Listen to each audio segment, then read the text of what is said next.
Hi, Dr. Rosenthal here. So I'm a board certified plastic surgeon, and I want to tell you a little bit about what that means and how to search for a plastic surgeon in general if you're not located near me. So board certified plastic surgeon means that you did training in plastic surgery, and there are only certain training programs that are qualified by the American Board of Surgery, and the American Board of Medical Specialties that basically say who the medical specialties can really be. So you may have heard about people who are cosmetic surgeons certified by the American Board of Cosmetic Surgery. That's not a real board. It doesn't exist in the American Board of Medical Specialties. And actually, like in the state of Florida, they're not allowed to even claim that. So what do you look for in a plastic surgeon? Well, you want somebody who's board certified. Looks for somebody who keeps their education up. So are they involved in their state and national societies? That's really important as well.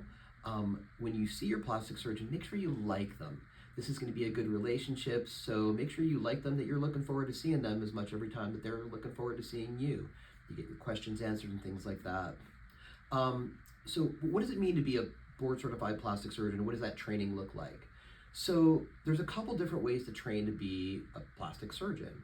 So the most common way back in the day was to do 5 years of general surgery, doing gallbladders and appendices. Anyway, I'm not one of those, so I don't remember. But I trained a little differently. So then after that general surgery, you would do a fellowship in plastic surgery, which would be 1 or 2 years typically. And then there's a more recent way that plastic surgeons train. Although I haven't trained quite so recently, trained in this new model, which is an integrated program.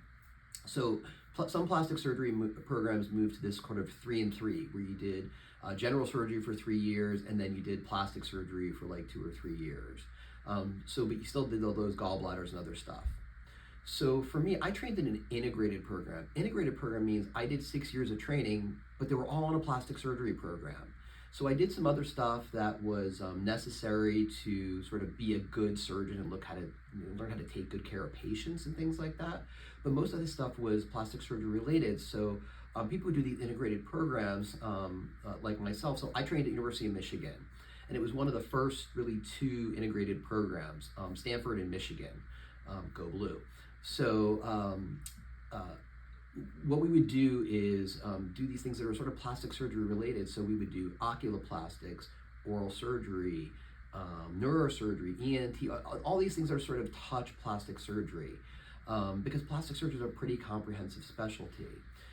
So I did 6 years of plastic surgery, plus I did 2 years of research. Pretty common for a lot of people at these higher echelon programs to do a couple years of research. Mine was in the NIH, National Institute of Health lab, looking at craniofacial, sort of facial surgery and reconstruction and bone and all this kind of cool stuff. You can find me if you look for it on some of these research publications.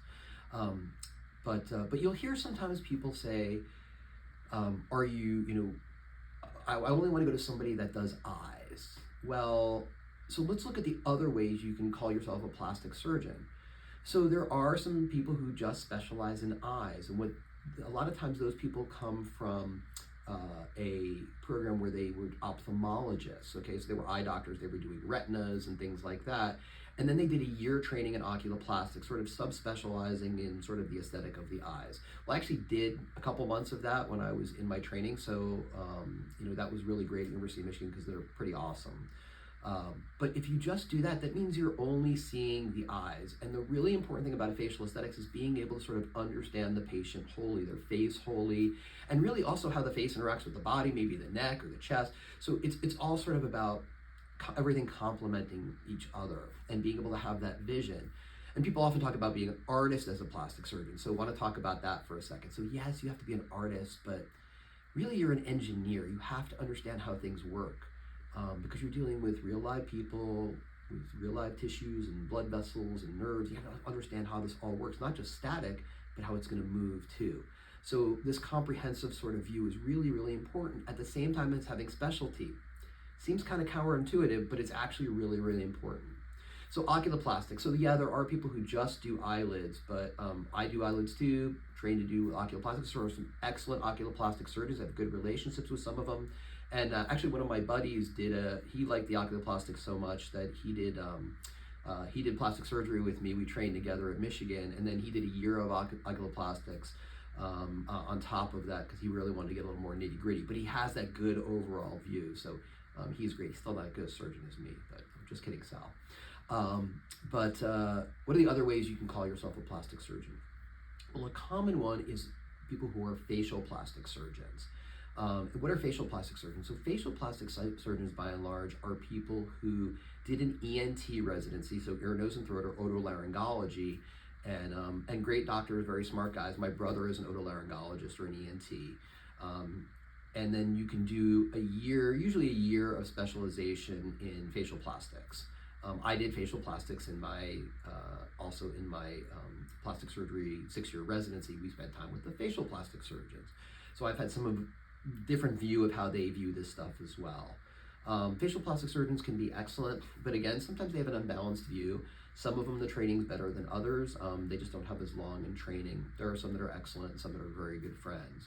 And those are considered plastic surgeons. A facial plastic surgeon is considered a plastic surgeon. I consider myself what I call a comprehensive plastic surgeon, although my emphasis is mostly face, although I do some breast surgery and things like that. Oculoplastic surgeons, again, for the most part, just eyes. And then you have people who take weekend courses and stuff, and they may try to call themselves aesthetics or cosmetics, and they're really not. Some dermatologists do excellent aesthetic work with some injectables, but they don't have the full toolbox, we'll say, of what a plastic surgeon has, or even a facial plastic surgeon has. So anyway, that's sort of how to look at different types of plastic surgeons.